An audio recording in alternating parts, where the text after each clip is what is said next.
And hi guys, and welcome to Get Reviews with this live discussion Star Wars versus Warhammer 40K.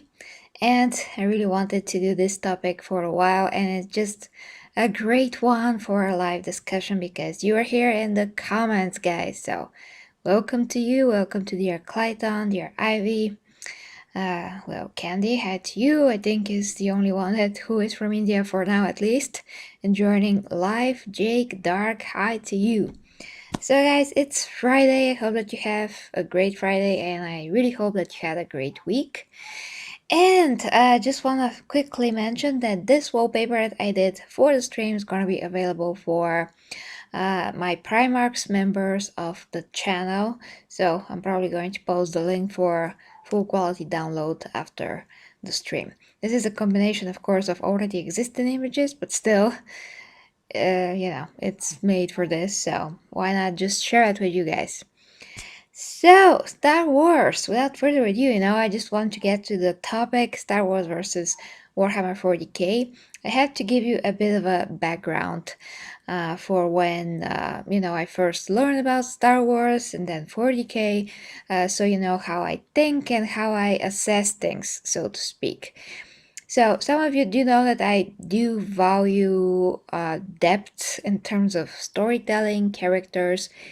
Is there anything that makes sense? Is there anything that doesn't make sense? All of those things. And of course, those are two fictional universes, but we do have to have some kind of a, measuring stick for them, measuring quality, something to, think which one could be better because of this or that reason.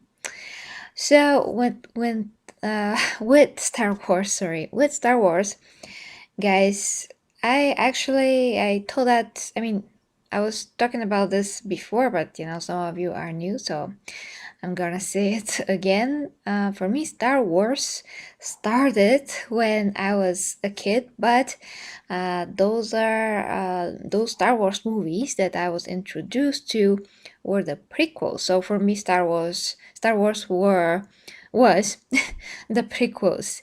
The first one, second one, and mainly the third one, which was my favorite movie and one of my favorite movies of all time. And I actually saw the original Star Wars episodes 4, 5, and 6. I saw that like only a few years ago, so it wasn't that even long ago when I first saw the original movies. And I think in there a bit more modern with added effects variant. Oh, okay, dear Clayton. Okay, I'm gonna check your comments after I finish my thoughts, because otherwise we're going to, I'm going to interrupt myself all the time. But of course we're going to have a discussion, so you also in the meantime you can tell me which you prefer and why. So yeah, Star Wars and the prequels. I saw how Darth Vader became Darth Vader, all of that. And when I saw the original movies, I was actually not very impressed. I mean, maybe it's because the generations and how I'm used to with movies, a lot of factors. And, I understand how the movies had a huge impact back when they first were created and came out. But a lot of people that firstly saw those movies, for them that was the first special effects movies. That was the first like cosmic saga on the screen. So the impact and the impression that Star Wars left in people's minds, hearts, and how they view movies in space in general, changed forever, was defined forever because of the Star Wars movies and when they came out. And now we live in the era where we have all of those special effects and all of the movies. It doesn't matter what it is, which genre, there's special effects in even the most regular of movies these days. But that was mind blowing for the times. So when I first started with episode one, two, three, for me, those are pretty epic movies in terms of scale and visual effects. I just love how the Jedi fought with their lightsabers. That for me actually was the best part, the lightsabers. And yeah, I was invested in Anakin's story. I knew that he's gonna become Darth Vader, but I haven't seen the originals yet. And then when I saw how he became Darth Vader, and he was already Darth Vader in the last minutes of episode 3, I was like, okay, I really have to see now the original episodes. Although they are made where, when, Hayden Christensen himself, Darth Vader was not even born, I think, at least the first two, maybe. So yeah. And when I saw the first, I was like, okay, I'm not interested at all. I mean, I was just bored, honestly, with the originals.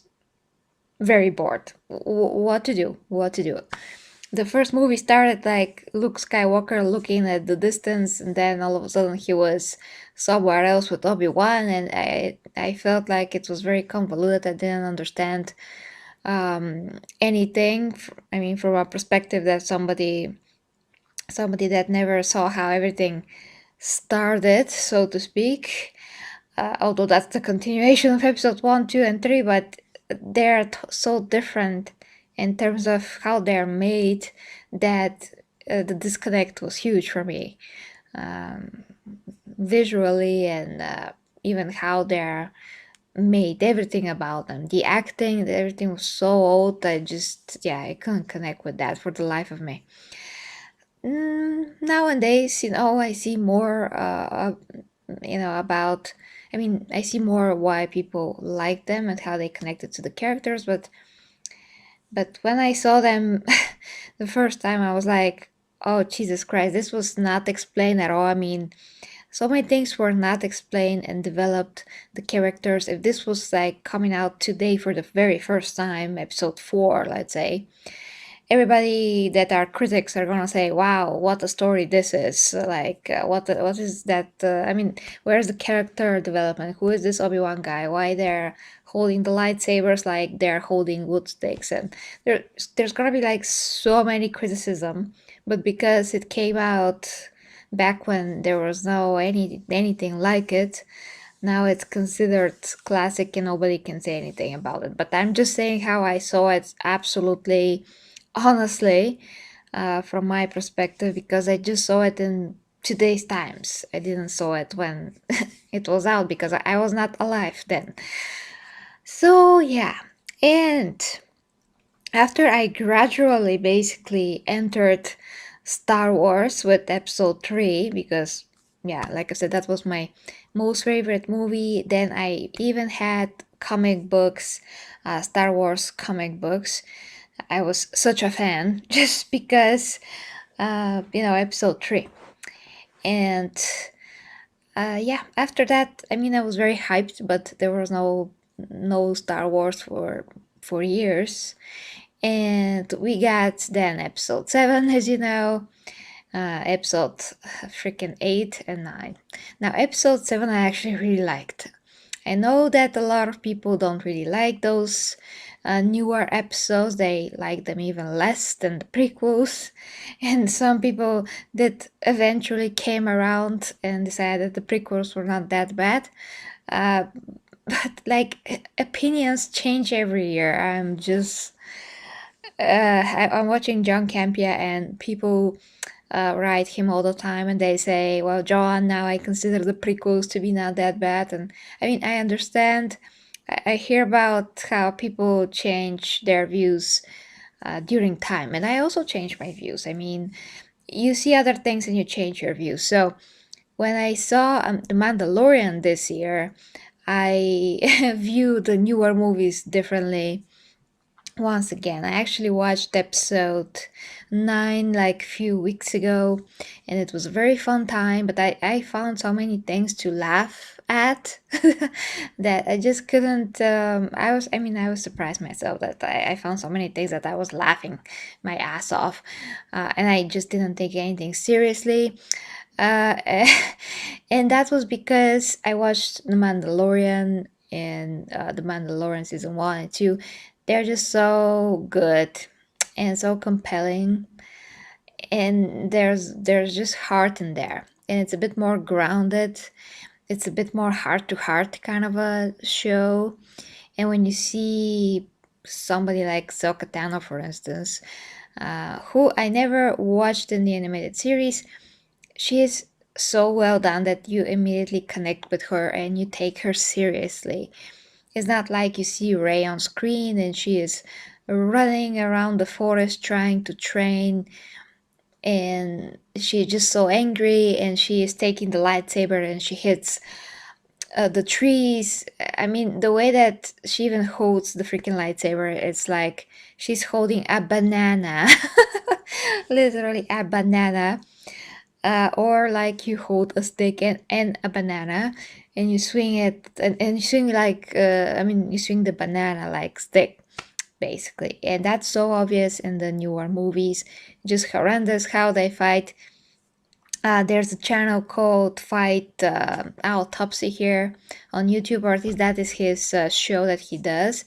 I'm not sure how the channel was called, but if you type Fight Autopsy, you'll find it. It's a very good channel. The guy is specialist in a lot of weapons and medieval fighting, all of that, and sword fighting. So he analyzes those fights, and one of his reviews, so to speak, was to Anakin and Obi-Wan Kenobi fight in episode 3 on that lava planet. And actually some of the moves are okay, they're not too unbelievable or atrocious. Of course, some are completely useless, like the spinning, because in a real fight you were not supposed to spin because you're opening your back and you're wasting time with the spin, and there's so many things. So it's super fascinating if you like sword fighting, because I'm really big fan of all of that. You'll probably find this fascinating. And the opposite goes for the newer fights between Rey and Kylo Ren. They're just horrible, and you can really see that even in the last movie. When I now rewatched it, it was ridiculous how they used the swords for, not the swords, but the lightsabers for sticks. You know, literally, they do not hold them as swords. They just swing like they're swinging with a stick. It's just obvious. Anyway, so that is my background on Star Wars. So I'm like a mid fan, not the highest of fans, not the most crazy fans, just like in the middle of fans.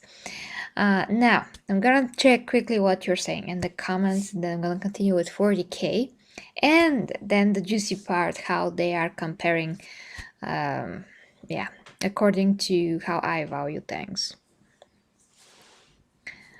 Well, I actually know about, yeah, I know about the puppets and all of that. I am a sucker for, to see how something is made, how movies are made. So I just love to see behind the scenes. Especially when I was a kid, I was watching all the behind the scenes of absolutely everything that I could find. I'm just fascinated with how they make, yeah, the puppets and the costumes, everything. And I watched also The Matrix and how that was made, and Avatar. I'm just, yeah, I'm literally more of a fan of how the movies are made sometimes. Yeah, than the movies themselves, because you know the magic is behind, not only behind the camera, but I mean it's in front of the camera. But then how much work goes into what we actually see as the end product is the real, yes, art. uh, yeah, Ivy, you know who I'm talking about. Oh, oh, she's holding a stick with it. Yeah, yeah, I know. They actually use now toy-like lightsabers for some of the movies, and I watched how The Mandalorian was shot, and Ahsoka Tano, just the actress name, just Rosario Dawson, she was using lightsabers that are ready for battle. They're such now lightsabers that are literally ready for battle. You can practice with them, and they look like real movie lightsabers. I'm not sure about the brand, but there are. Now I'm not totally not like totally. Don't get me wrong here, guys. I'm not saying that. I mean, I don't mean that because she is. I mean, Rey is holding and Kylo Ren they're really holding this and that. That doesn't mean that they should wield those lightsabers as sticks. The problem is in the choreography is not their fault. It's just how the newer movies are made, which was not the case in the previous movies. It was not the case, I mean, in episode 1, 2, and 3. At least in 3, you can tell that they are holding the lightsaber as a sword is held, and they are swinging it as a sword must be, wielded, so to speak. It's totally different. I also have swords here, so I know how to hold the sword, swing it, and I know how to hold the stick and swing it. I mean, the wrist, the intent, just the technique. There's a technique to that. So I'm not just saying this because I don't know how the movies are made. I'm saying that this is due to the choreography and how they are taught to wield them. So that's not the actor's fault, that's the choreography's fault. Some choreographers of movies, they're actual like swordsmen as well, so they know more what they're doing, but some are just like stuntmen that are hired to make something look a lot more effective. Well, in their eyes at least, but could be totally not realistic in any kind of a way. So I know those things. It's not like I don't. And the fact that you have realistic moves and sword fighting in episode 3, what you didn't have now with the newer movies, now it's like absolutely totally different. That's why I'm saying go and watch that comparison, because you totally see the difference if you never noticed this before. But I certainly do, because sword fighting and everything that has to do with such weapons, that's one of my things that I uh, even specialize a bit in, you can say. The only thing that I never done is to go on one of these medieval fighting, or well, I almost kind of did in one of the Comic Cons, but it's not the same. I mean, I didn't go to study that in particular, but you can say that all my life I informed myself about those things, and specifically learn how to do this with the sword, the what Xena does with the sword, the twisting of the wrist and the spinning, so to speak. So that is about Star Wars. Now 40K, I only heard about Warhammer before I got to the Astartes animation and the reaction of that, which basically changed my life. So I only got to Warhammer, or heard about it.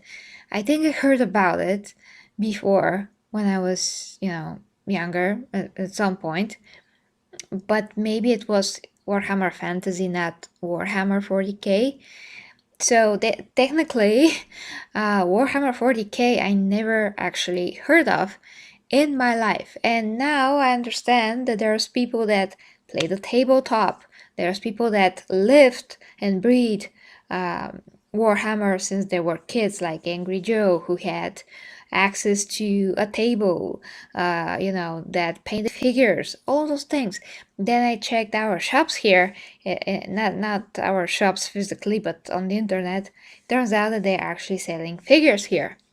Of course, they're extremely expensive, so no, I cannot make an army, and I can't put it anywhere anyway. So yeah, that ship is not possible. But the point is that a whole other universe opened up to me, like literally opened up to me. And since I started to read the books on the book, on book 7, no, on book 8, I'm on Legion, that's book 8. from all that I've currently read. So, yeah, since I started with this and I had to catch up extremely quickly, I now know a lot more, kind of like a lot more about 40K than I know about Star Wars, which is funny. But here is when where things start to, I mean, here's when we can make the first distinction between 40K and Warhammer. That 40K, it's a lot more huge. It's deeper, and I'm gonna say why it's deeper, and it's just crazier. Yeah, it's totally different. That's what I really like about 40K. It's not like anything else that I've ever heard, seen, whatever. It's just so different, which is awesome because I just love different things. I don't like cookie cutter things or things that look like something else. For instance, Halo, Anthem, Destiny. Those are three things, three types of games, and three types of lore in those games that to me is just similar. I mean, you can put the Halo guy into Destiny and I wouldn't notice if I didn't know any better. You can put the Anthem guys into Destiny and they'll just fit right in there. So similar. So I know that they each try to differentiate somehow, but they're like absolutely the same genre, the same type of armor sets, type. I say type, not designs, but type. Just they're so similar. Like put to that, what was that other game? Titanfall. Yes, put into there like somewhere. Titanfall with Titans, which that is like more towards the Titans, but still it's in the same boat. But Star Wars and Warhammer are very different and very distinct. They're even distinct from anything else. So actually, that's the first thing I'm gonna say. Well, yeah, the first thing was not actually the first thing. The first thing is that they are both very unique. So Star Wars is very unique in terms of story, lore, it's so original for its time and now too, because where else you can see lightsabers, Darth Vader, the powers of the Force, that all of those things are just, you know, only unique to Star Wars, which is great. Then we have Warhammer that has the warp and the chaos and the powers. I mean, the psychers that have the powers. And you have the Space Marines, which are basically the strongest. I think, yes, I think the strongest out of most.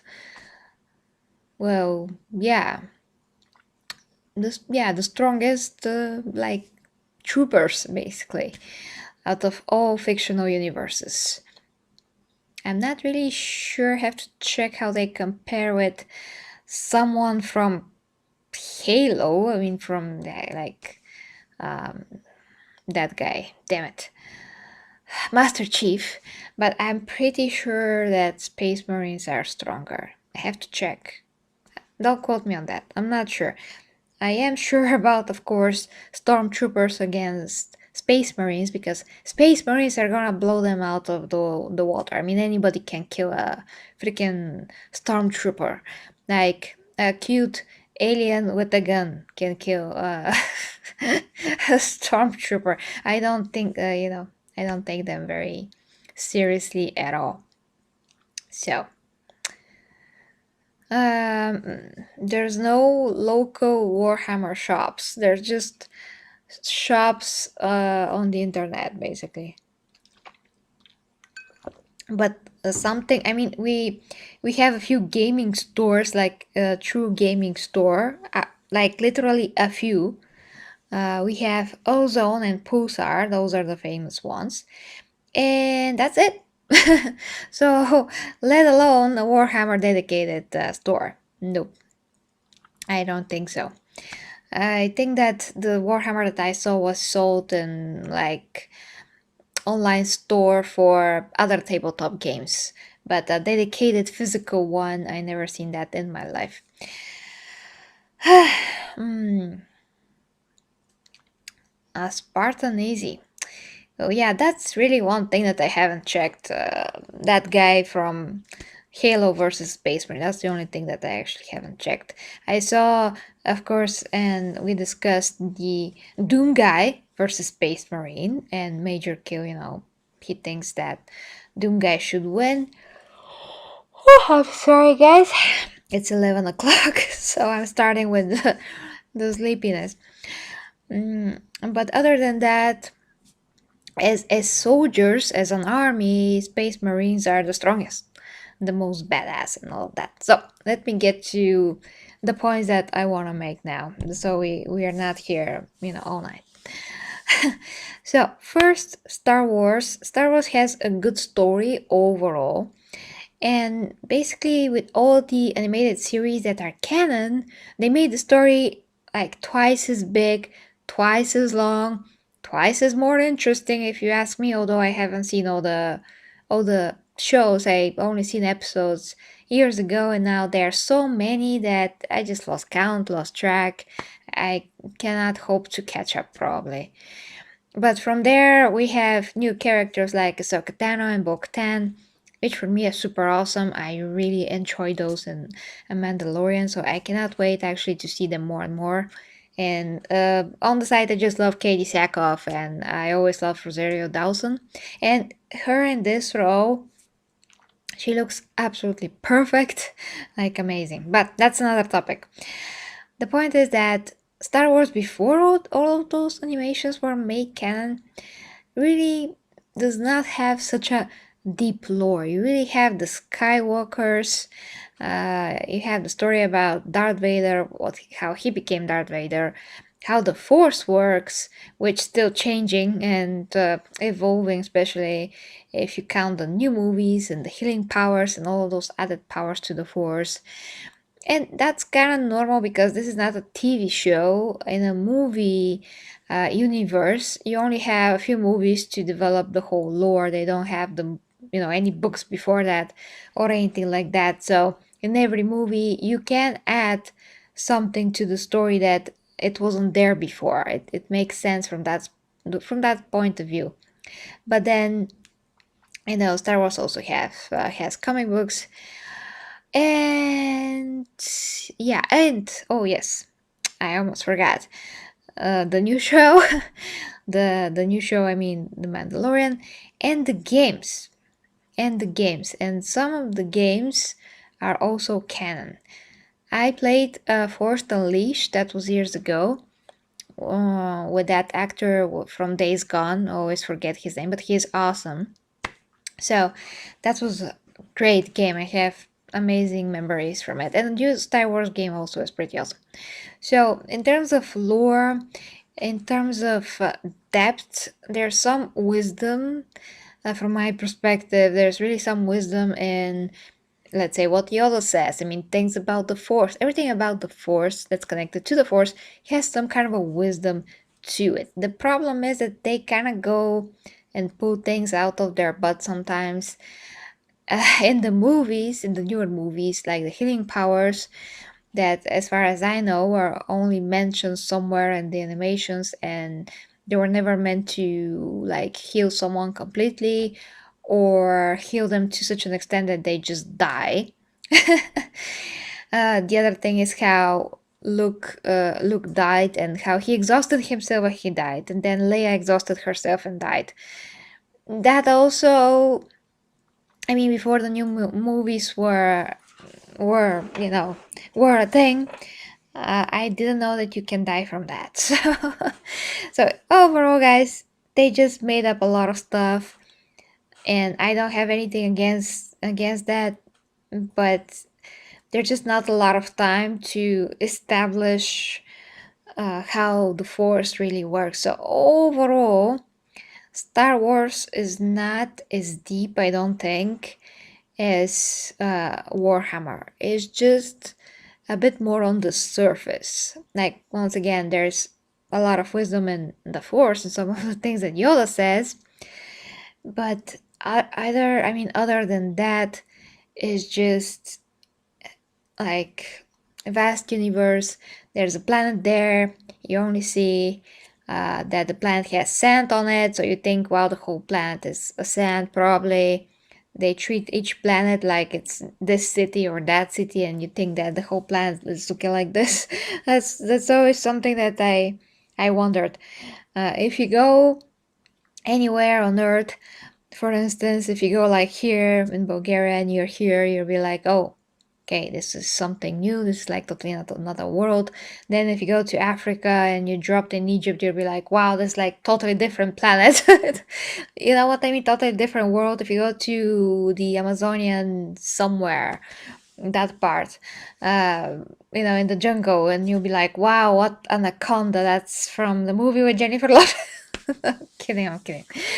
Uh, you'll be like, totally feel, I mean, you're gonna feel like you're not even on the same earth like you were before when you were in Egypt or in Bulgaria, or then just drop you into the North Pole or something between the bears. And still the same result. But in the movies, in Star Wars, when you're on a planet, there's always like this place that's just the desert, and you think that this planet is only this and only that. Or if I think about episode 3, when you see that, that volcanic planet or that city, that's just very easy to do that, to say that this planet is only this place and only that, and the whole planet is like this. Just something that I noticed on the side note that I'm saying. But yeah, overall, really, Star Wars is not that deep. It's really not. Oh, hi to you, Ferris, too. So, yeah, now it's time to turn to 40K. And 40K, how is 40K deeper? Well, first of all, it goes through so many years of history, like the whole human history basically is like millennia after millennia after millennia. There's an explanation, not exactly, but there's like a story, a lore to each and every millennia, almost, I think, each.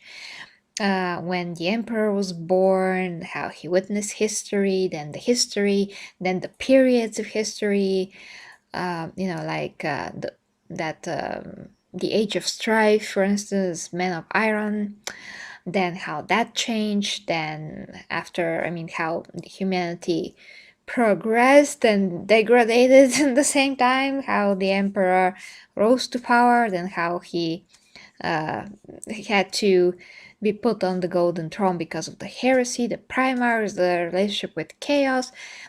Those are just millennia after millennia after millennia after of history and lore. And then you have the separate lore and history of the Eldar, of the orcs, of the gene stealers, of so many other, like even the minor gods, and the gods, and what are the gods, and the warp, and how the warp developed. It's amazing. So you can literally just take one piece of 40K and make a movie universe of it. Like you can make a movie about the Eldar and only about the Eldar, before even humanity was humanity, before we are even anything, because they're existing before us. So if you take even the Eldar, you can make a movie universe only from their history, and you will still be scratching the little surface on the surface of the surface. It's so vast, and humanity doesn't even have to be included, because you can just take a look at make into a movie the first 1,000 years, let's say, of Eldar, and you will still have a material for a show that can go for 10 years. You know what I mean? And then I really hope that this year or next year, I'm not really sure, we're gonna get the Eisenhorn TV show, which is gonna be the first Warhammer TV show. And the Eisenhorn show is just about this inquisitor that's very famous, Eisenhorn, because of a lot of reasons, and only about how he is doing what he encountered in his inquisitor career and all of those things, which on itself, just on itself, that's like a little universe on itself, and it's so interesting. It's so unique and interesting. Like even when you start to talk about how they're dressed, their powers or lack thereof, how they interact with the warp, or how they're not interacting with the warp. I mean, if you look at characters like Sisters of Silence, the blanks, so you have so many factions that are unique, never seen before. I've never seen anything like this before. You have the gods, which are all bad, all bad. That's why they're called chaos. That's another topic. You have other races like the Tau, yeah, the Tau, other alien races that are younger, so they have other view on the world, and they are just like more naive and all of those things. I mean, you can make a show about anything and everything in 40K and still not gonna be enough. And those are things that are already there. They're already in the books. They're already in the little novels and the bigger novels and whatever. Whereas in Star Wars, you have to continue to create the story now as you go because just haven't been written yet. So there's so many things. So basically, Star Wars can still grow and grow and grow, but I don't think that, well, at least for now, I don't think that even if it like grows so much bigger in the future, which for sure is gonna happen, still not gonna scratch the surface of 40K. So if 40K is not made into a movie or a show, I mean, yeah, Isaac Horn, but if this story is not made to be seen on screen, the whole history, or at least part of the history of the Emperor, is gonna be like complete waste. Just a huge pity. Just I can't even begin to say how horrible that's gonna be if 40K is never brought to the big screen or whatever, because it has to be. I even really dream of a game with the Emperor and that whole history, like story driven RPG open world, something like that, at least to a point. And you cannot make the whole 40K universe into one game, that's impossible, but at least if it's focusing on the human Imperium or something like that, that's for me is gonna be amazing, and to be able to play like the Emperor maybe. And there's a lot of things that are not like perfectly defined. There's a lot of things that are contradicting each other. And even on Twitter, I watched that somewhere that uh, you know, the 40K authors, the ones that are writing the novels, the main ones, they said that yes, the story is still being written, and some of the things that we think that they are established could still be changing, and new things could be revealed. So the story is gonna change, the lore is gonna change, and of course that's logical because they do have to actually feed the tabletop, and they have to pull some characters in or out to push the narrative and to make you buy the figurines. It's not only about the art of the story, it's about the money, of course, about the tabletop, it's about which army you're gonna buy, and yeah, yes. Sorry, I don't know why that this Bulgarian yes came out as well. I have no idea. So, when you compare the two, uh, the only thing that's kind of like really common between them, you can say maybe, is the force. The force against the psychic powers of the psychers that can actually draw from the warp and use that, basically, use that power and use it as a magic would be used. So in that kind of a way, if you compare Palpatine against the Emperor, Oh, the Emperor should beat Palpatine because the Emperor has psychic powers, like the best, and he has physical powers as well, whereas Palpatine cannot do anything almost physically, especially in his last state. But even if we go back to episode 3 when he was younger, he was still moving, able to fight. Uh, that other Jedi, I forgot his name, the one that Lawrence Fishburne played, I think. He basically beat him, and if he didn't stop, Palpatine would be dead. So, yeah, the Emperor totally kicks ass.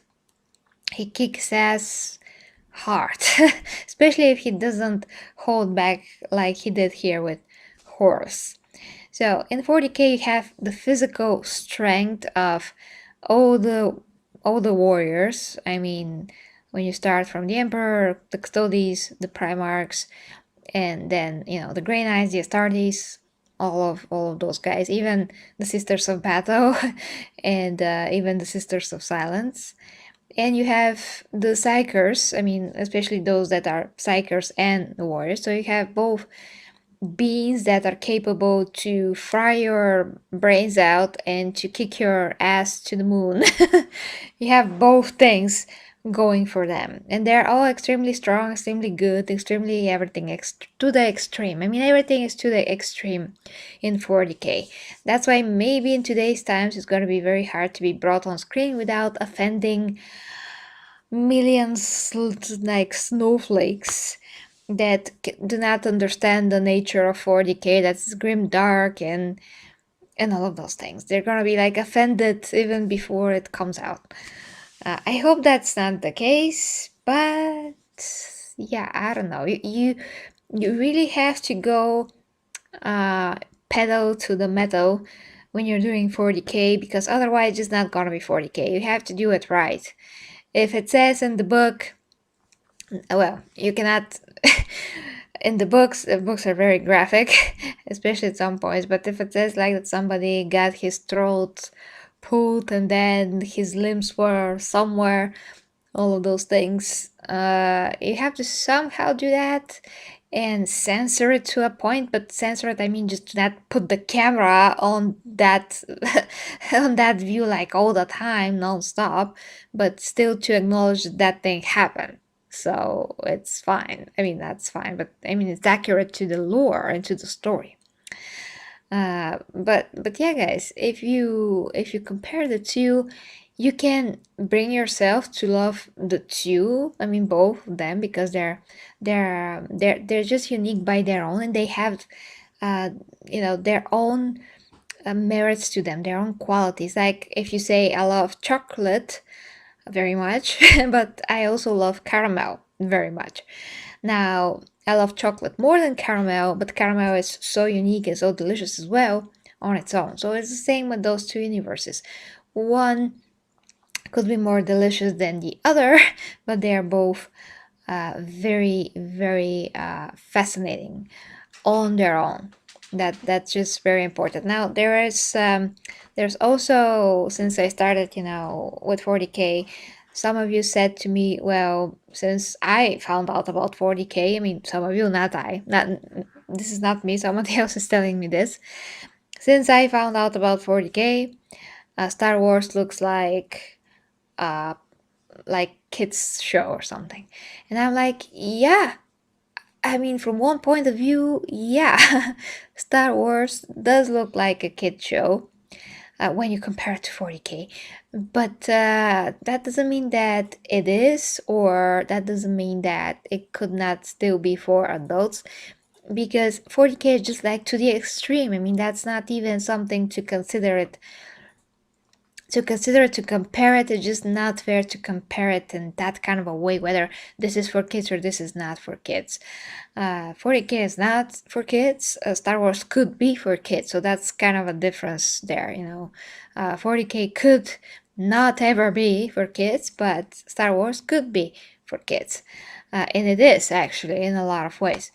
for kids. But that once again doesn't mean that one is better than the other. I just think that if we compare them directly, like I said, in terms of who is more powerful than who, like stormtroopers versus Astartes are gonna win, like every time.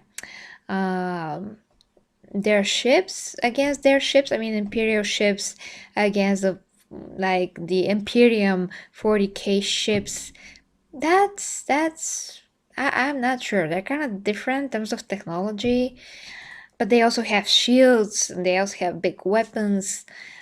Hmm, maybe, maybe 40K, but if you have a ship that's like the Millennium Falcon, that's very quick, and also Star Wars ships can jump, whereas 40K ships just cannot jump unless they go to a warp rift in the space. They have to travel to there, and that could take weeks, and then jump through the warp, and that can also take weeks. So traveling in terms of space travel is totally different. You can say definitely that travel in space, when it comes to that, Star Wars is way better because they are not confined to anything. They can jump and be in the other end of the universe as long as they know where they're going. They can travel through. They can make these light jumps. Like I'm just thinking about a lot of things at the same time. But if you remember the last scene from episode 9, where with the Millennium Falcon, they made a few jumps in the middle of the planet, and that was very dangerous. And then they had this fight with Rey. I mean, the pilot, I just forgot his name now. So all of that is possible in Star Wars, but it's not possible in 40K. So yeah, travel goes to Star Wars, definitely. Then you have the lightsabers that, like, 100% should cut through ceramite. I mean, ceramite is kind of a heat resistant, but how much heat can take? I mean, I don't think that it could withstand a lightsaber. So let's say that lightsaber, that's a pretty big deal there as a weapon in any universe. And only the Mandalorian's metal can block that. Okay, then we have the psychic powers. Like I said, the psychic powers compared to the warp powers of the warp, the psychers, this is gonna vary because if you have super powerful Jedi, he can lift objects and put them down. Rey has the lighting like Palpatine because she's Palpatine. But psychers can also do that with the lighting, and they can probably also get into your head or something like that. So, and Star Wars, I mean, the Force can affect your mind, but only if you're like really dumb, like a stormtrooper. So, if it's like a good Jedi against a good psyker, it's also, let's say, a Grey Knight. A Grey Knight should win. I think so. You have to tell me what you think, but it looks like that, yeah, Grey Knight should win because Grey Knights are not only one of the most disciplined, loyal, and strong space marines ever, but they're psychers, one of the most powerful psychers. Like, almost nothing beats a Grey Knight. And what else? Well, in terms of characters, there's too many characters in 40K. There's too many characters in Star Wars, but 40K there's even more characters because for every legion of Astartes, which are 11, Jesus Christ, 18 legions, there are so many of them that are somehow famous for what they did, and they have their particular story, especially the captains. They matter in some kind of a way. It's so interesting. There's some humans that are really interesting, like John Grammaticus, and I'm learning more about him now in the new book Legion. So he is, a perpetual, which means that he is immortal, essentially. And he's working for the Eldar, which are the most intelligent alien race. So there's just so many, and there's some very cool female characters in between that really make some kind of a impact on the story. And let's not start about the Saints. And the Saints are just so fascinating how that works. I mean, I have to make an entire stream about the Saints and how are they even the Saints, and are they like demons type of creatures? I know that some people did do such things, but I want to put my 2 cents on it as well because this is extremely fascinating. So basically, guys, to wrap this up, um, 40K, Star Wars, caramel chocolate, love them both. I can enjoy them both. But in the future, if we see this show that's about to come about this awesome Inquisitor, apparently, Eisenhorn, I will be like all over that. I'm just so excited to see 40K brought to screen. That is just a must. It's just a no-brainer. So I'm gonna be out of my mind excited for this show.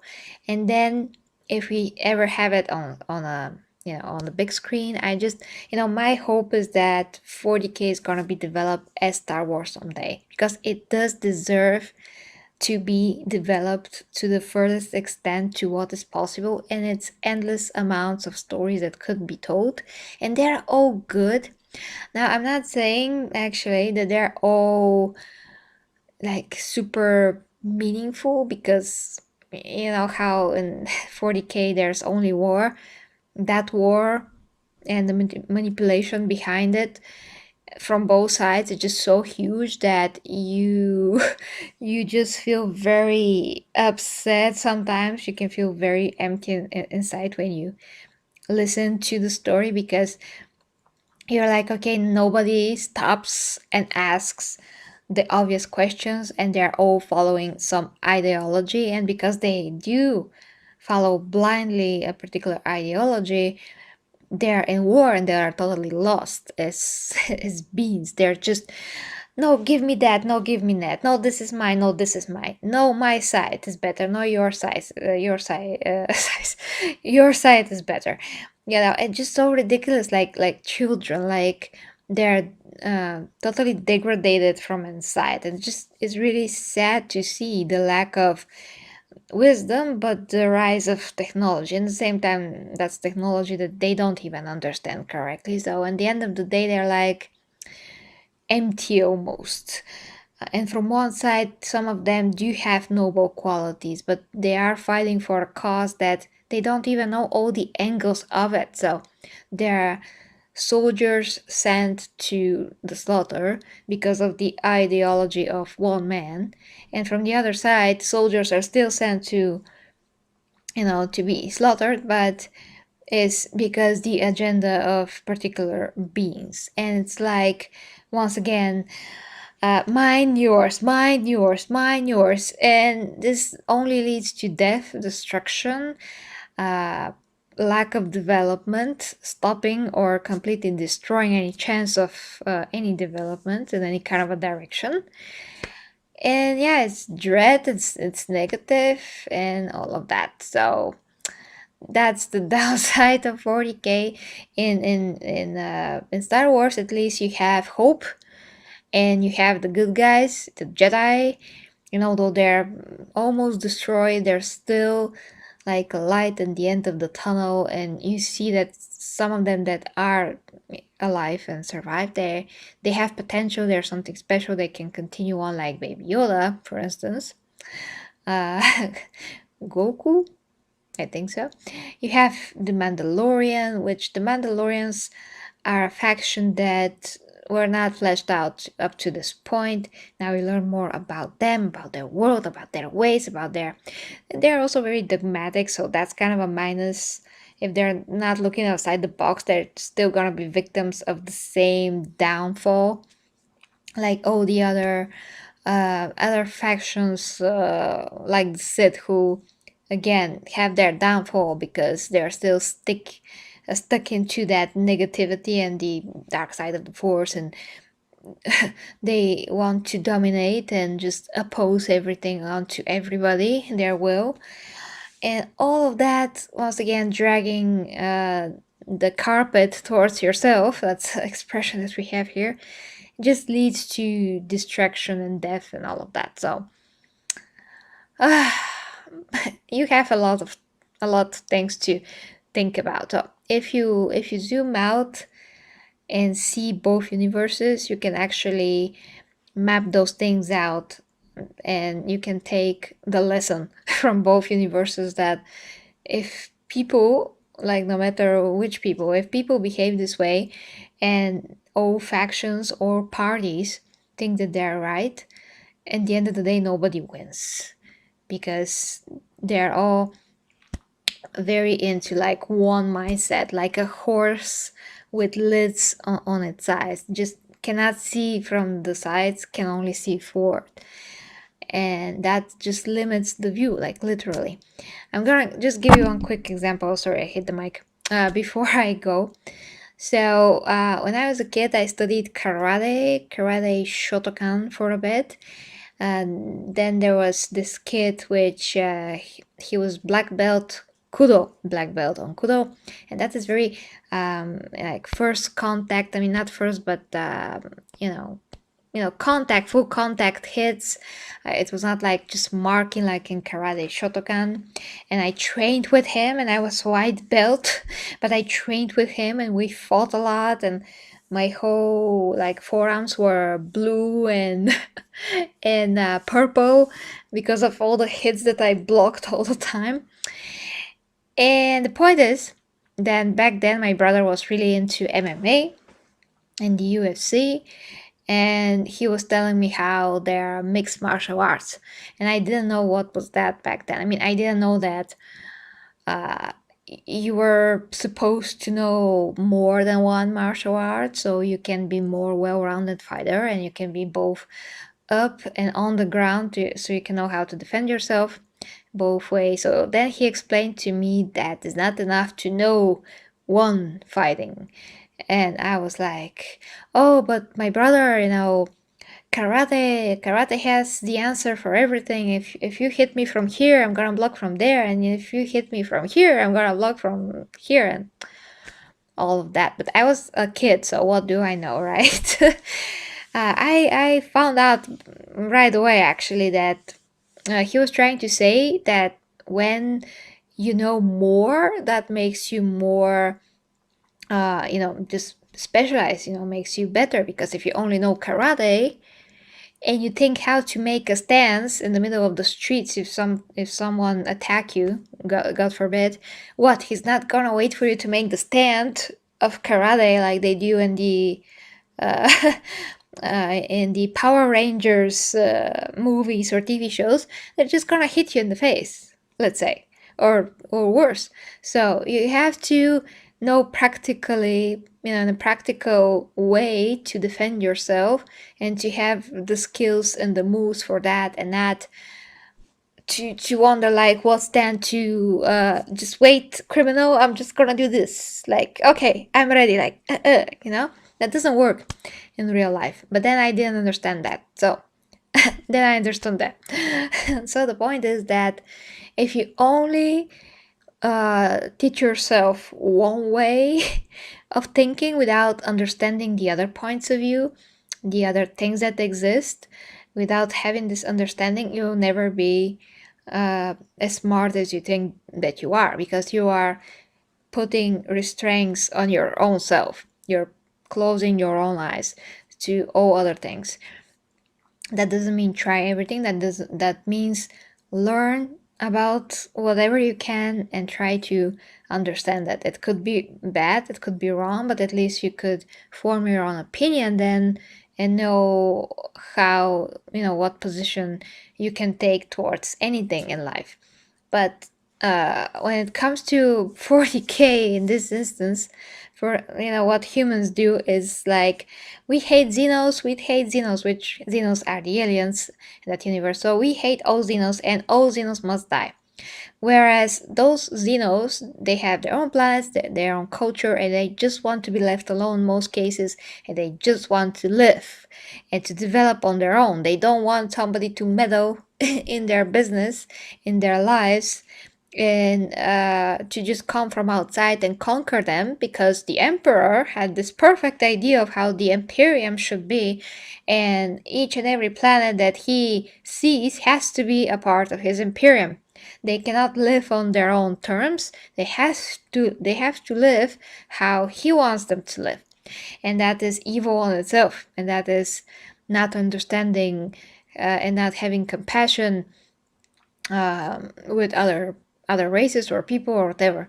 So that's the sad thing about 40K, that uh, everything has to be imposing, and one ideal is the only ideal that exists. But if you listen to the books, actually, there are some lines, especially in the previous book, where some of the Astartes started to think about how they're enforcing their ideology. I think was in the previous book, The First Heretic, where the word bearers were talking between each other, and they're like, well, one, there was, yeah, there, that was about an alien race, and one of the Astartes said, well, they have to be taught how to think, and they have to be incorporated basically into the Imperium. I don't remember the whole context right now, but the other guy said, well, we were also wrong before. That was because they were already turned against the Emperor. So he's saying that they, the same legion of Astartes, were imposing the Emperor's will on other worlds and conquering them and trying to condition them to, go with the ways of the Imperium, to live like Imperial citizens, all of those things. So he is saying to his brother Astarte, well, we did that before. We imposed the Emperor's will on other worlds. We conditioned them to that way of thinking and living. And now that we think that the Emperor sucks and we are no longer following him, well, we were wrong before. Now that's not to say that they were wrong. They are actually wrong, but the point is what you have to take away from this is that the same way that they thought that they were right and they were imposing the Emperor's will on other races or aliens, in the same way they are now seeing that imposing that on somebody and then thinking that they're right can also means that they're actually wrong, because they do not know the whole truth, and they still didn't know the whole truth. So doing that to others, how is that objective? Is not when you do something against somebody else's will is evil. It's the definition of evil. So yeah, basically they realized that before they thought that what they were doing was right, but it's not. It's like logically it's not right, but they're conditioned to think that it is. But when they remove themselves from the Imperium and then decide to go against it, then they change their mind. But they were still wrong. But the point is they saw a different point of view. So what they should do in this case is to further make their knowledge more, so they see that the side that they did join after they said that the Emperor sucked is also bad. Yeah, so the truth is somewhere in the middle, basically. But you can't know that if you're always like the horse with the lids. So in both cases, the Imperium in Star Wars, they're the same. They're evil. They want to conquer all the known planets if they can. They want to make everybody a part of the Imperium. So that's really one thing that's very similar. The Emperor Palpatine, he wants to be the emperor of everybody and everyone and everything, to be stormtroopers and all of that, and to not be rebels, to not be any kind of any other kinds of existence, all those things. So it's the same type of mindset. No, my way is the best. No, my way is the best. No, my way is the best. It's actually not the best because people are suffering and people are removed from their right to choose those all of those planets. They have different alien species on them, and you cannot just make everybody be one because they're unique. They have their own culture and all of those things, and they should be left to develop the ways that they want to develop. Let's say nobody has the right to come to the other's neighbor and be like, I think that you're not pouring that water on your flowers just right. I mean, you can say that, but if you try to make him by force to pour the water on his flowers in the way that you want, then you are prick, basically, and you should remove yourself. But anyway, guys, I think that those are things that are important to note about 40K and Star Wars. The depth of the two universes, very different depth. 40K much bigger. How things work there much different, but they're both very good for what they are, and you can still love both, and you can still be fan of both, of course, if you know both. Whew.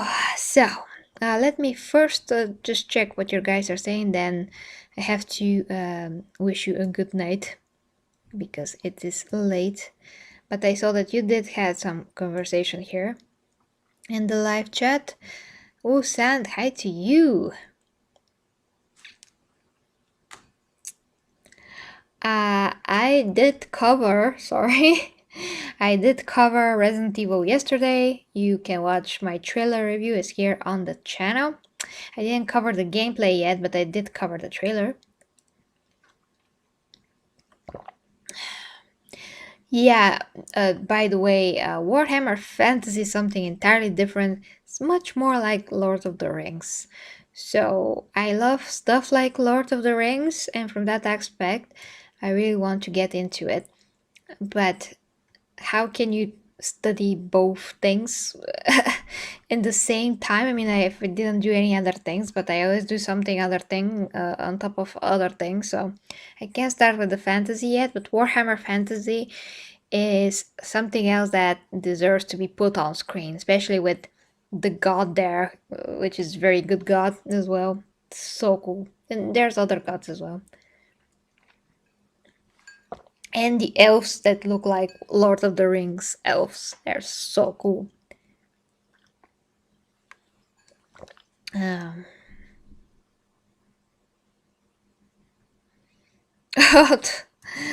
a teacher, I wouldn't say, but whatever I am into, I always do my best to dig in as much as I can, and I just don't stop until I still have the interest, and I still have the interest. I'm fascinated with every book that I listen to, so I just love to learn more and more, and you really get first-hand experience from the novels, and they're read amazingly. So it's a pleasure for me to learn about everything.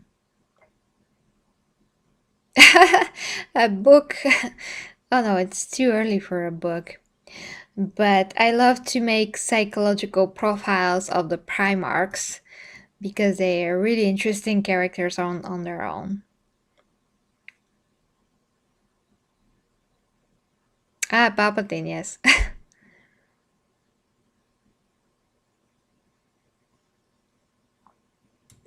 Cover the chocolate and caramel. Welcome, chaos. No, no, no, Ivy, we don't want Nurgle. He's the worst. I mean, from all the chaos gods, he is, to me, he's the worst. Just disgusting. Now, that Slanesh is not, but Nurgle's disgusting factor is higher. You really don't want his gifts.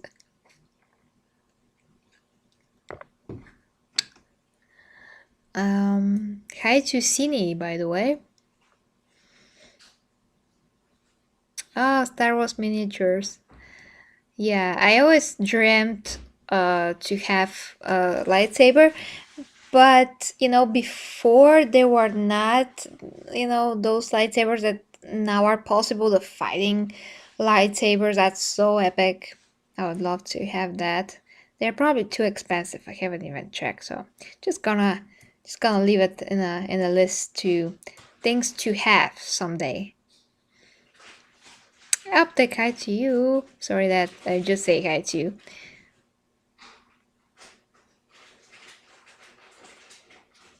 Well, Ferris, thank you very much for this compliment. I also want to talk about something that I've promised you for months, but because it's extremely deep, and I want to get my thoughts straight, and I want to learn actually a bit more about Warhammer. Although, whatever, uh, in whatever way I approach this topic, I always going to miss something because it's so vast. So the topic that I'm talking about is how 40k warp and all the uh, spiritual aspect of 40k, how that compares to esoteric science and spiritual science, how that compares, because some things are taken from there. A lot of people that never delve into any kind of esoteric knowledge, if they're not interested in such things, they they don't even know that in 40k there are things taken directly from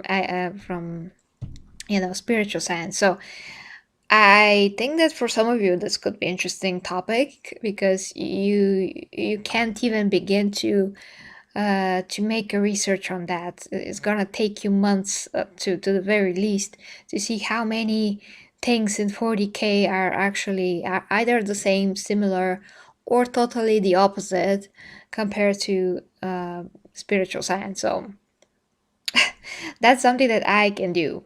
That is, I don't know who else on YouTube can do that, but I surely can. So I really want to do that, and I really hope that's gonna be fascinating for you. Okay, reading. Oh yes, Battlefront. I just got Battlefront 2 from Epic because it was free, and I said I had this on my PS4, but since I don't have a PS4 anymore, and I don't have a PS5, now I'm happy that I have the game on PC, but I haven't started it yet.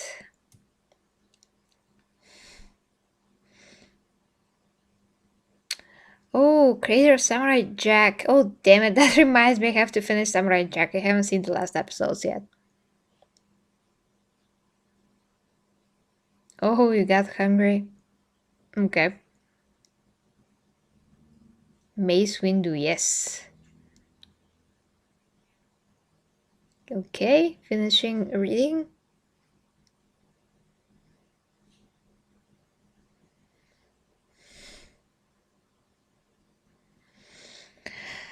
Oh, well, Ferris, I haven't heard. I mean, I don't know how is not a problem for 40k to come to the big screen because I haven't heard of such a project being possible. I mean, in Hollywood, for something to get pitched and then accepted, it's a long way, towards the fruition. There's so many things that are no-brainer to be put on the big screen like 40k, but they're not. So I don't know how easy that is. My best guess at this time, because I have no inside information, is that if the Eisenhorn show, because it's a live action show, if that is successful, they will have a ton more reasons to develop 40k. So I just hope that the show is gonna be successful. That's our chance, that's our way in, at least as far as we know. But even if they have some kind of idea of bringing 40k to the big screen, a success of the Eisenhower show is going to help a lot. So it does matter in which way you can look at it. Reading again. Stilan, hi to you. Miss seeing you. Hi to you. Ooh, General Grievous. Ah, oh yeah, I used to want a figure of him, but there was no figurines like these here.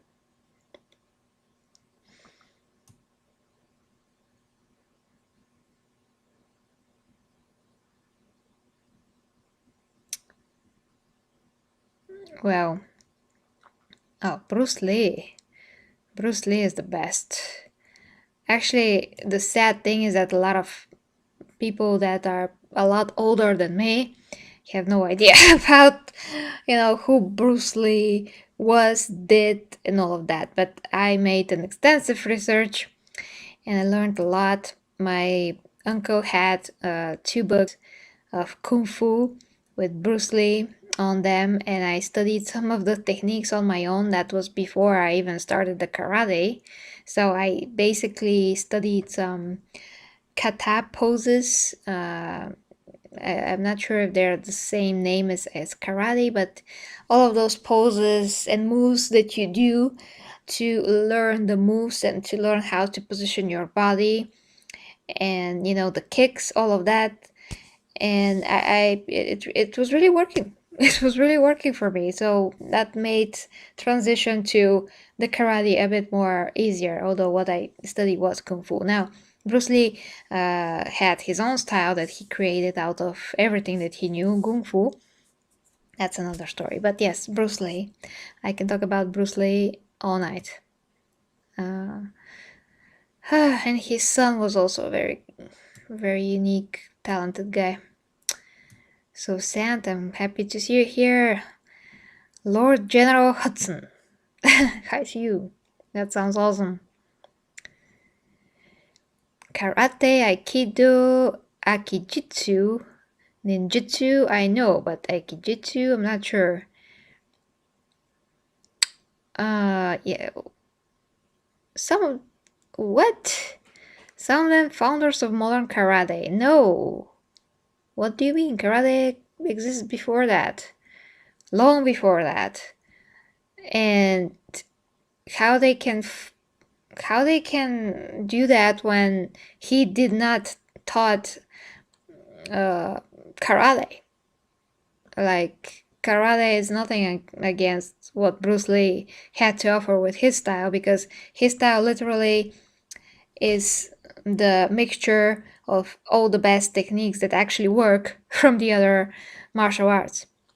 He saw the flaws, he perfected his own techniques, and yeah, so karate should not be there at all in the conversation, basically. No offense, I mean, like I said, I also studied karate Shotokan. There's so many karates, but in today's times, especially in our martial arts school, although we do have like champions and like kids that came out of our schools here. First, they're very expensive these days, and second, some of the black belts teachers, and my teacher was fourth dan going to fifth dan black belt, so that was pretty good. He didn't care at all who and how he is teaching, so I was pretty disappointed. That boy that I trained with, the kudo black belt first dan, he was very good and he kicked my butt. So it was great experience, especially the part where I did saw the floor a lot of times. And yeah, but I was happy. I was happy because I was fighting every day, getting out of my, my energy, and it was really cool to really hit somebody in the stomach, and he was like making his stomach really hard, and I was like punching it. Well, this part with the forearms being blue and purple every day was not cool, but it was a great experience. I learned more from my fighting with him than I learned through the whole class.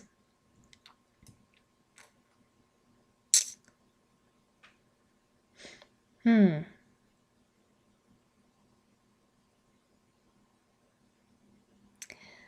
We are talking deep as meaning, some kind of a meaning and wisdom in both the universes.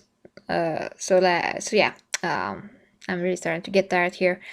like I said, there's some wisdom when you talk about the Force, and there's some wisdom that you don't even see in 40K. Lessons that you can take from the Primarchs and their fall and why they're fall, the ways of how the chaos works, and how anybody can be fooled basically if they don't have their their knowledge right, their principles right, their mind straight, their flaws ironed out, their ego into a control, I mean, under control. When they lack overall wisdom, what can happen? I do not play Warhammer tabletop. I play the games, whatever games I can get my hands on. Which reminds me, we really have to get back to Space Hulk and gather some of you and we can play and stream it. That's gonna be fun. I really missed the game. We haven't played for a while. Since before Christmas.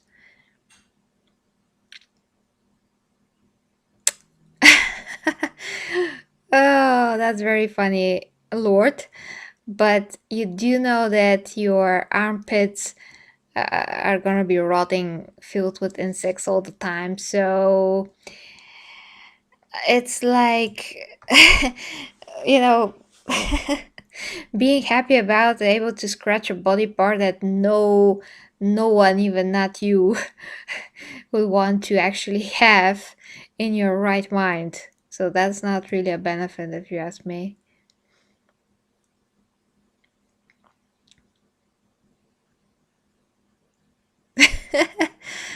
What?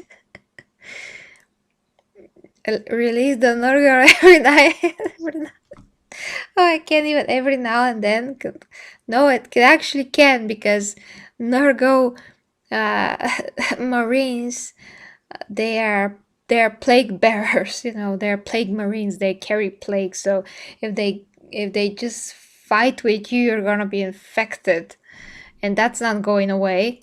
That's not the infection that you can just take antibiotics against and be okay. So no, Ivy, don't underestimate Nergo, please, because his plague marines are one of the worst that you can actually ever fight with. Exactly, Jake, exactly that. If Eisenhorn is good, it's gonna push the 40K into the mainstream. A lot of people like me that love fantasy, love all those things, that are not just like romantic comedies or something like that just love any kind of a fantasy, actually have not heard about 40K, especially here in Bulgaria. A lot of people have not heard. Now, I guess in other countries too. I mean, for somebody that loves everything that is Western America, now 40K is from England, but the point is, for somebody that loves these things and never heard about 40K up to a few months ago, that's kind of crazy. So I don't know how I missed it, but I don't think it's that mainstream for sure. But it should be. That's the point. It should be. So let's freaking hope that Eisenhower is gonna do 40K justice and make more people aware that 40K exists. Patrick, hey to you. Do I think Biggie could possibly be a chaos god waiting to happen? Actually, yeah, it's possible, but he's not, maybe, I mean, god, yes. Chaos god like the others, probably no, because he has to be their opposite, their anathema, like they say.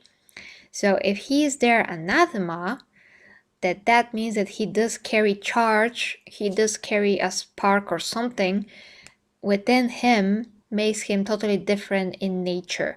He has to have a different nature from theirs, a different as opposite, in order for them to perceive him this way, in order for his powers, his light, to basically vanquish them, and have this literal power to vanquish them. So it is the opposite of the chaos god. So if he can become a full-on god, if he is, let's say, killed from the golden throne, he is then released, because that's a theory, then he should be a god of the warp, but not a chaos god, but the god connected to the warp, no less. So, yeah, that's what I think.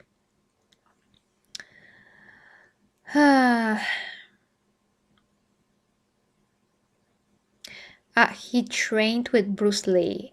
He could train. I mean, freaking Chuck Norris trained and fought with Bruce Lee, but that doesn't mean that Bruce Lee copy and pasted something on, uh, Chris Norris, Jesus, Chuck Norris, and then he created something. That doesn't mean that karate came from Bruce Lee. That's what I want to say. A lot of masters of other martial arts wanted to see and test Bruce Lee in person, no matter if that is just to see his techniques or literally compare strengths. He compares strengths with a lot of people, so there's that. Maybe, maybe, but karate is karate.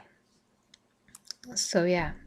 And it has once again a lot of kinds, and they're all those kinds of karate, all those clubs, they do push towards themselves every time. It's the same thing, like if you're Shotokan, oh, you're Shotokan, if you're Kyokushinkai, you're Kyokushinkai. They're all very in their own lane, which is not really doing anyone justice. Well, it's doing them justice because they're all say like we're the best club, we're the best club. It's all for money. That's what discouraged me to continue with the karate, because it's very discouraging how things are. That's all about money, and it's not about really teaching you. It's not about uniting in some kind of a way, so different styles could benefit from each other. It's nothing like that. It's just me, me, me, me. I mean, they. Each club is like me, me, me, me, and that's it, pretty much. Well, painting is probably very soothing because I am an artist, so I know how that is, and you can totally lose your track of time. Painting miniatures, that's something else that I haven't done, but I'm gonna like it, but yeah, time and money.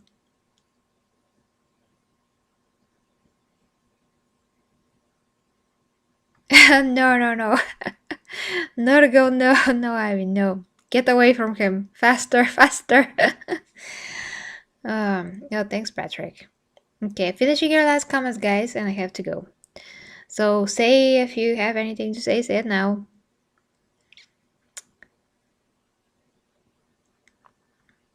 Well, Lord, we can't even speculate because we don't have anything.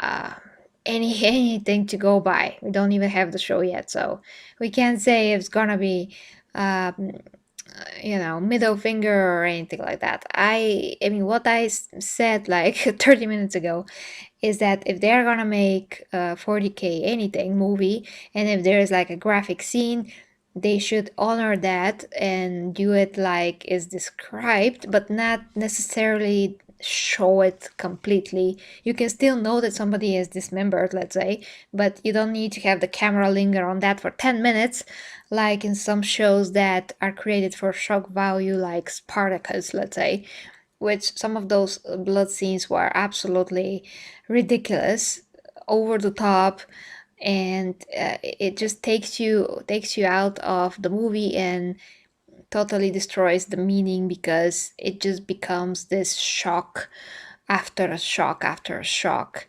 and the story just falls apart. I mean, you feel that you are being forced to watch this so you can see 5 minutes of real development of someone or something, and all the rest of the time is just shock, shock, and shock. So this filmmaking style should be avoided, even if there is a graphic universe like 40K. Everything should be the way that it is, but I don't think that should be necessarily shown completely the way that it is. They could show it from like an angle to see what's happened, but once again, not like this close, like this close. in 10 minutes, uh, to see like guts, like for what? For what? We get it. Somebody's dismembered. We know it. But yeah, if they keep what is 40K in every aspect and they still shoot it with decency and taste, I think that we're gonna have a good show on our hands. That's only one thing, of course, that you have to have in mind, but I'm just saying it's a way to keep all the qualities in it. Oh well, if you have PS5, go for it. I don't, so go for it. Oh, uh, Slavic 40K lady. Well, okay. I am Bulgarian, but yeah, that makes me Slavic as well. To a point. I don't know to which point. I haven't tested my DNA, but I have blue eyes, so I guess I do have Slavic for sure. Okay. Okay, guys. Okay. So, and Stilanka, I can't see you. I have to sleep. It's Monday. It's midnight. Monday. It's midnight in 5 minutes. Um, yes, dear Ivy. So, sleep well. Have a great weekend. And don't forget to leave me topics, please. Like, I do have. I mean, you did. But if there's anything else 40K, just let me know in the comments or just join the Discord because the link is it's not temporary, it's permanent now, and it has our name, the Golden Astartes, so you can always leave me topics there in the Astronomicon part of the channel. And tag me so I can read it for sure. So that is it. Sleep well, have a great and amazing weekend. Probably we're gonna see each other on the weekend as well, but we see when. And I hope that you enjoy this the direct comparison and just food for thought, for both universes. And as always, guys, thank you to Jake. And as always, thank you very much for watching. If you'd like to support me, you can check the links down below. New content at my OnlyFans. The wallpaper here, I'm gonna post it now for all members to download, members of the channel. And that's it. Sleep well, guys. Love ya, my dear G.t.e.r.my.fitness. Golden Astartes. Bye bye.